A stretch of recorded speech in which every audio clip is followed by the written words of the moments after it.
Trusted gold buyers మీరు తాకట్టు పెట్టిన బంగారాన్ని విడిపించి ఈ రోజు ఉన్న మార్కెట్ ధరకు కొనబడను.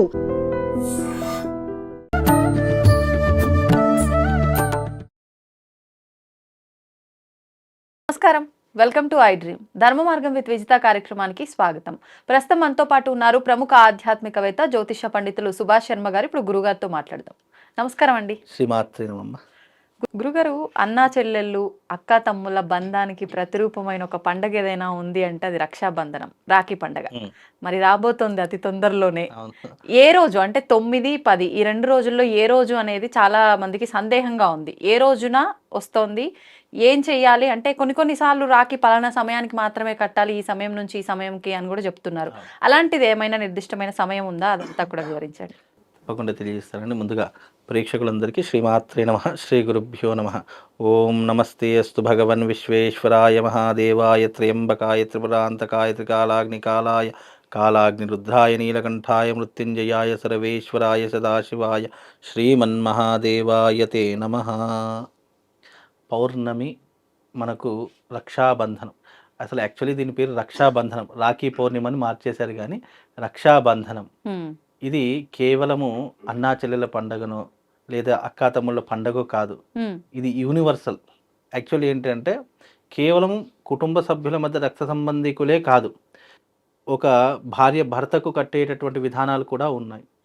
అలాగే ఒక తల్లి కొడుకుకి కట్టేటటువంటి పద్ధతులు కూడా ఉన్నాయి. అలాగే తోబుట్టువులు అంటే మన ఒక చెల్లె అన్నయ్య కట్టేటటువంటి పద్ధతులు కూడా ఉన్నాయి. ఇది చాలామంది దీన్ని ఎలా స్ప్రెడ్ చేశారంటే రక్షాబంధనం కేవలం అంటే ఆ రోజు రాఖీ కడితే ఇక ఆ స్త్రీ నాకు అక్కతోనో చెల్లితోనో సమానము అన్నట్టుగా ఫిక్స్ అయిపోయారు. చిన్నప్పుడు స్కూల్లో చదువుకునేటప్పుడు ఏంటంటే ఇవి మీ నాకు రాఖీ కడుతుంది కాబట్టి ఈరోజు స్కూల్కు డుమ్మా కొట్టేసేయాలి అనే అంశాలు కూడా చిన్నప్పటి నుంచి చాలా అంటే భయపెడుతూ ఈ యొక్క సాంప్రదాయాన్ని పెట్టేశారు. నిజానికి రక్షాబంధనము అనేటటువంటిది అన్నా చెల్లెల పండగ అనేటటువంటిది కాదు. ఇది ఏంటి అంటే గనక ఒక సపోర్టింగ్, అలాగే ఒక ధైర్యము, అలాగే ఒక బ్యాక్ బోన్గా నాకు ఎప్పుడు ఒక ధైర్యంగా ఉండేటటువంటి ఒక వ్యక్తి నాకు తోడున్నాడు అని కట్టుకునేటటువంటిదే రక్షాబంధనం తప్ప, అలాగైతే ఇంద్రుడికి తన కట్టుకున్న భార్య సచీదేవి కూడా రక్షాబంధనం కట్టింది, అంత మాత్రం వాళ్ళిద్దరు అన్నా చెల్లెలు కాదు కదా. అలాగే శాస్త్రంలో కేవలం అన్నా చెల్లెళ్ళే కాదు, భార్యాభర్తలు కట్టుకున్న వాళ్ళు ఉన్నారు, తల్లి కొడుకు కట్టినటువంటి దాఖలాలు ఉన్నాయి.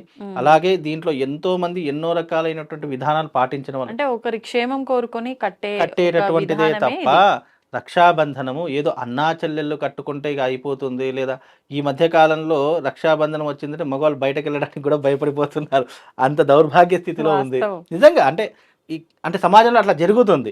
అంటే ఎగ్జాంపుల్ ఏంటి అంటే ఒక అమ్మాయిని ఇష్టపడ్డాడు అని అనుకోండి, ఎక్కడ అంటే వాళ్ళిద్దరు తెలియదు కదా, ఒకళ్ళు చెప్పారు కాబట్టి ఎవరు కడతారేమో అని భయంతో మగవాళ్ళు బయటకు రావడమే మానేశారు. అలాంటి స్టేజ్లు అంటే మైండ్ సెట్ అలా మారిపోయింది వాళ్ళకు. కాబట్టి ఇది ఒక రక్ష కోసం కట్టేటటువంటిదే తప్ప ఒకవేళ ఇప్పుడు ఈ బంధాలు బంధుత్వాలు మనం పెట్టుకున్నటువంటి ఈ విలువలు ఏవైతే ఉన్నాయో అవి మనం అనుకోవడానికే తప్ప ఒకవేళ ఈ రక్ష కడితే నిజంగానే అలా అయిపోతుంది అనేటటువంటి ఆస్కారం అయితే ఏ శాస్త్రంలో లేదు. శాస్త్రం ఏదైతే చెప్పిందో దాన్నే అనుసరిస్తాము.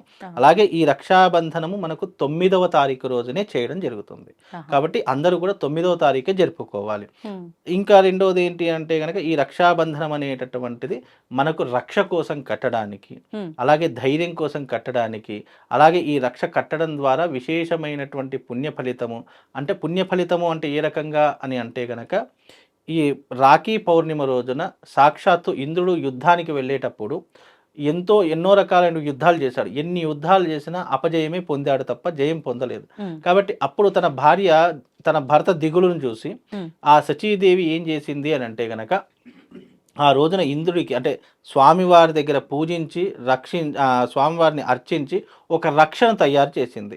ఆ రక్ష ఎప్పుడైతే ఇంద్రుడికి కట్టిందో ఈ రక్ష మీ చేతికి ఉన్నంతసేపు మీకు అపజయం రాదు అని చెప్పేసి మళ్ళీ రాక్షసులతో యుద్ధానికి బయలుదేరినటువంటి సంఘటన జరిగింది.